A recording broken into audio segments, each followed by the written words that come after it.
Hello, everyone. Welcome back to the Boss Rush Podcast. This is the pre-show. How's it going? How's it going, Stephanie Pat?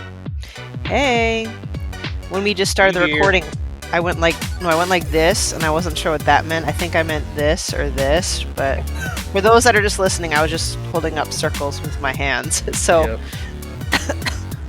Yep. I don't know. My neurons are misfiring in all different ways, but all I do know, Pat, is that I'm happy to see you both.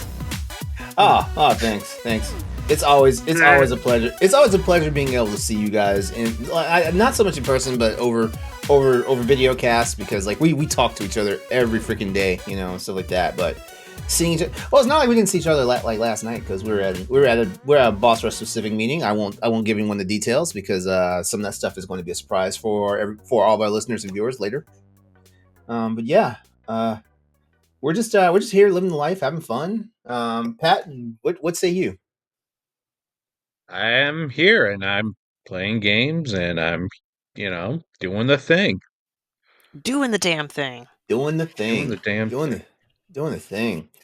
All Realize right. I still have 2 days left to burn for vacation or else I lose it. So when are So you I gonna take need to. them? Well, I'm thinking one of them's probably going to be Monday the 23rd. That way it can be 21 through 25 off. So, get like 5-day week Nice. there. Okay. And then probably save the other one for New Year's Eve. All right. Nice. I technically don't get I technically don't get traditional paid time off. But I'm salaried, so like technically I'm getting paid whether I'm working or not. But I'm most likely, like with a 90% of surety, I'm probably like traveling for Christmas, going down to see my family. I just don't know when. I just don't know what date I'm leaving. Like I know, like I want to actually be there on Christmas Day. But I don't know when I'm going to get that situated. All right. So for all you listeners and viewers out there, guess what? This is your $1 Patreon perk for being a member of our Patreon. All you gotta do is go to patreon.com/Boss Rush Network. Yeah, Boss Rush Network. Sign up for any tier that's right for you, but $1 will get you this already in advance. So if you want to support us because you love us and we're the best, no matter what the Game Awards say about us or don't say about us. show us some love, or show us that you just love like being with us and talking about video games, because we love you guys. All right, so Pat, Stephanie, we've got thank you for the pre-show topics, Stephanie. I like it. Problem. I feel bad, and everyone will find out in like 30 seconds, because a lot of people find this topic, whether it's on video games or in life in general, very cliche, and some even hate New Year's blank. But I don't know, it's just still fun to discuss. So thank you for taking the suggestion. Yeah, oh yeah, not a problem. Yeah, so since you put it out there, like go ahead and set it up for our listeners. Sure. So since we are at the end of 2024, we always like to kind of take a look at what we've done and accomplished and look forward to the new year. And even though there are a lot of other not so wonderful and scary things out there, let's think about our 2025 gaming resolutions. Um, I honestly am not sure if I remember what my 2024 gaming resolutions are, so that's kind of hypocritical of me, but I remember my 24 resolutions. It was to try to beat 10 games this year, and that did not happen. Not at all. well, that's what's kind of a challenge, right? Especially when we're adults. So when time is not like a luxury that we have, and whether full-time jobs, kids, pets, responsibilities, I feel like sometimes having resolutions is actually a good thing, so we can make sure that we do still play something. Yeah. So, um, I'm happy to go first just to kind of set the conversation, but All right, go for it. I've been happy with the amount of games I've been playing because realistically speaking, as a single mom, 2 jobs, I just can't play a ton. But I have played a few games and genres that I don't usually play. Like I played and beat Silent Hill 2 this year. I kicked off and hopefully we'll finish by the end of the year an RPG, and I haven't played RPGs in a while. So there definitely have been a handful of games that I've dug into and played. So for 2025, I want to be able to actually catalog my games a bit better. Everyone has a backlog. I would like to have that properly categorized and also keep track of the games that I've played. Because I just said it right now, 2024, I played a lot of games. I can only like pull a few names off the top of my head of what I actually played. Sometimes I forget when games come out. Did that game come out end of 23 or early 24? You, So I just you kind know of what? want to It's track it. funny. Yeah. It's funny because like, didn't Corey start doing that last year, and we looked at him like he was like an insane person? Yeah. He showed us his spreadsheet, and we were like, "Oh my god!" Mhm. Jokes on us now because I'm going to ask him for a copy of that template. Yeah, I'm gonna use that template. I'm not sure if he got it from this place or not, but Tales from the Backlog, Dave Jackson, I think he had a backlog resolution or backlog challenge every year. So I might talk with him on how he likes to keep, because it's a daunting task, especially if you haven't made one yet. Yeah, And I know I have a massive backlog. But at the same time, my goal for 2025 isn't to clear a certain percent of my backlog because I don't think I'll be making any more goals about playing an X number of games because I can never seem to achieve it. I just want to be able to catalog it so I can always kind of look back and be like, man, look at me go. that's what it's all And about, actually. yeah, Like actually having something to brag about. If I'm being honest, like it's exactly. yeah. And then yeah, secondary, not video game itself related, but video game industry related is I want to continue deepening my relationships with video game developers. Um, and networking with content creators on behalf of the Boss Rush Network next year. So those are my two. All right, Pat, do you want to go next? All right. So, I as far as get setting that goal for how many games I played, I didn't really do that this year, I think. Um, just because I tend to blow through that, and I don't know. It's like trying to get above 50 is really hard to do. And I don't know if I quite want to do that, but I did set a goal to beat at least 10 RPGs for What? next year. What? Woo! And I made that based on looking at my current list right now and seeing that I only have 7 that I've beaten this year. So I'm thinking I need at least 10.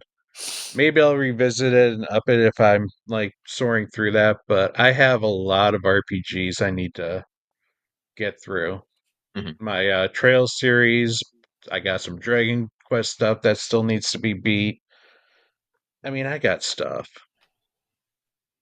I'd also like to hit up some indie RPGs as well. Um, but then in terms of the recording side, I too would like to kind of create a backlog list or at least an inventory of my games. That way I can show off because people don't come to my house. Uh, And therefore I'd be like, this is my collection. maybe maybe a challenge for us three for the New Year's is actually like create our backlog list and just keep track of like what we're doing with it. I doubt I'll be able to get 10% of my backlog unless I start with the really like easy games, like the stuff that you can beat in like 5 to 10 hours, because there are some games like I get caught in the fun factor and just never want to get out of it. Hmm. Yeah, no, I hear ya. I mean, I don't necessarily want to like try. I can't commit to beating my backlog because my backlog's literally super huge. It's hundreds of games. Yeah. So it's Hmm. it's like I just more want to have an inventory of what games I have. Exactly. Nice. Hmm. So All that right. leaves you, LeRon. Yeah, yeah. Okay, so like I'm not gonna really make any promises to play or beat more games in 2025, considering that I crashed and burned just trying to beat 10 in like a Hmm. 52-week time span. So I think what I'm going to do is I'm just going to try to check out more games and kind of like diversify my portfolio. Indie games are a big blind spot for me. It's just one of those things where I almost want to say like it feels like I don't give them enough respect, even though like I played some really awesome indie games like over the years and stuff like that. So I feel like I just need to like dabble more into that stuff, but also play more genres that I usually do not flock to. Because for example, like like I complain all day long about like playing games that are first persons, and stuff like that. And I feel like I should really like at least like loosen up and play like one or two, you know, and so Right. like that. So yeah, there's different things, I can't make any promises about RPGs because RPGs are a commitment. It's like getting married, like you're spending more than 40 hours in one of those games, and I'm like, uh for me real soon to turn into a chore. But there are some RPGs that are on the horizon that I'm definitely looking to get into Mhm. as the new year comes and stuff like that. But definitely right now, like I'm just having fun until Monster Hunter Wilds comes out. And after that, we won't see LeRon for a while. No, I'm just kidding. Yep, yep, yep. Mhm. I am taking a leave of absence. Hey, maybe I'll dabble in a little bit. Remember that brief stint I had with Monster Yeah, Hunter Rise? It was no, honestly, it wasn't that bad, but I was just like, ooh, I feel like if I dive in completely head first, I don't know if I'll ever be able to play any other video games. yeah. Mm.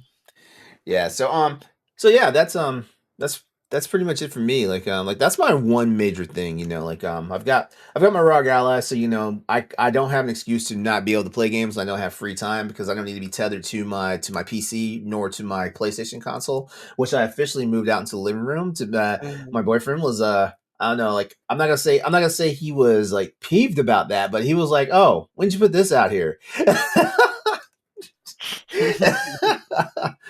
Well, it's also because like we're trying to figure out like how we're gonna play The Last of Us Part Two. We're trying to figure out like is someone gonna play and the other person spectates? Are we gonna like switch off like play Ah, chapters and stuff like that or whatnot? So yeah, but neither one of us has played Last of Us Part Two, and he said and I actually got him into The Last of Us because he was really interested in it before the show came out. And I was like, well, I don't know exactly how much the show's going to cover and stuff like that. So if you want to get like a baseline for what's going on, like you may want to check out the game. And he actually played and beat the game. Like he actually impressed me. Like how he took to it. that's great because Yeah, even all though the right. show was fantastic, they definitely took its own liberties with focusing on Yeah, certain aspects. So that's one of the few times where I say like it really behooves you to play the game if you really yeah. want a full experience. Yeah, because there was at least in the series alone, there was at least three different times that either it was stuff we had never seen before in the games, or it was something completely original and stuff like that. Right. And so like I've learned to start telling people like if you played The Last of Us but don't know about the TV show, which how dare you? Just know this: like The Last of Us TV show is more focused on the people and the characters, and that's Yeah. something the game itself did not have a lot of time to do, Mhm. which is funny because like the game was narratively driven. It was like I want to say it was like I think the first Last of Us was like you can beat the game in 13 hours, whereas the second one was long, like Mhm. compared to Last of Us. Oh yeah. But yeah, yeah. So that's it. Anything anybody wants to add? Well, I do have a question for Pat. Mhm. It's not your goal, wasn't a goal this year or next year, but the previous year wasn't your goal to beat at least 40 games and then you surpassed that goal. Was that the number 40? Yeah, originally it was 25, Okay. and I beat that. I got to that Wow, goal you within you six shot so months. low. Well, I guess That I jumped up to 40, my question for and it was you 47. is when you put a number down, like, do you feel pressure to plow through games, especially towards the end of the year? Or do you have that discipline to be like, nope, I gotta slow down and enjoy it? I mean, I have that gamer ADD, so I Mm, do I like to play a whole bunch of different games.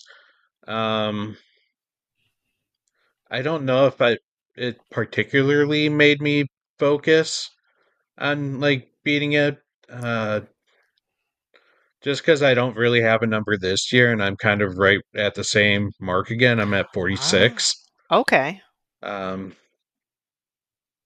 so I don't know. I mean, I like to dabble. That's kind of my thing. Okay. But if a game if a lot of games come out at the same time, I dabble, and then whichever one kind of draws me in, like within the next week or two, that'll be kind of be be like, all right, this is the one I'm focusing on. Hmm. And so that's kind of happening right now as I'm looking at the final releases and kind of seeing like which ones do I want to focus on for the rest of the year. Hmm. Okay, that makes sense. Yeah, I was Mhm. just curious, and it's interesting to know that this year, without setting a number, you're hitting almost the same amount as last year. So now you're kind of getting a baseline of what you usually can complete in a year. Obviously, depending on how good the year is for games, of course, of which they have been bangers. Mhm. I think if I included the Alan Wake DLCs, I would have had surpassed my goal already, or Mhm. surpassed last year's number. But I don't know.